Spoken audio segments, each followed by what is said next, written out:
has accused you of being out of touch with the Australian people on cost of living. Is that hypocritical when he catches charter flights, or is that just part of being a travelling politician?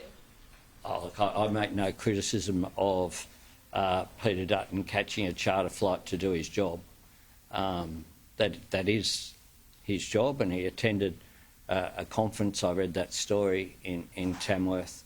I make no criticism of that. It's a hard job being leader of the opposition. I tell you what, I do make criticism of him though, is the fact that he has done nothing but oppose every cost of living measure that's been put forward. Petter Dutton, when we had our tax cuts for every single taxpayer, including every single South Australian taxpayer, he said first, the coalition said they'd oppose it, then they said they'd roll it back, even before they'd seen what it was, and then he said we should go to an election on it before he voted on it. He opposed our energy price relief plan that has made a difference. He's failed to support our $300 support for every energy household. Now, those two things, tax cuts for every taxpayer, $300 for every household in energy bill relief, will come in 3 weeks' time. Petter Dutton has said nothing positive about any of that. He's opposed and said nothing positive about fee-free TAFE, helping 350,000 people. He's did nothing about our cheaper childcare plan that's reduced childcare costs by 11%. He opposed and was critical of our plan for cheaper medicines, including 60-day dispensing, that now is the subject of the agreement that we reached with community pharmacies. Petter Dutton has nothing positive to offer the Australian people. He just says no to everything. He opposes the real wage increases that we have put forward. When we proposed a $1 increase an hour for people on the minimum wage, the coalition said the sky would fall in, the economy would fall over, jobs would be lost. Well, today's figures show that 880,000 jobs have been created since I was elected Prime Minister. That is a record for any period of any government since Federation. That is positive. He does want to ban social media to the age of 16 and use age verification to enforce it. Is that something you might look at in this? We're doing it. We actually have a trial funded with $6.5 million in the budget. Once again, no, well, you've got to work out how you do it. How you work that out is by having a real trial to make sure that it can't be avoided with real funding.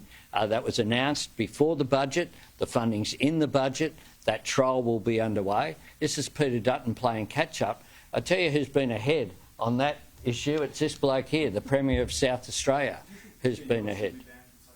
I think, well, don't get me started on social media, because I'll wind up and we'll be here all afternoon, and I've got another press conference to give in another state.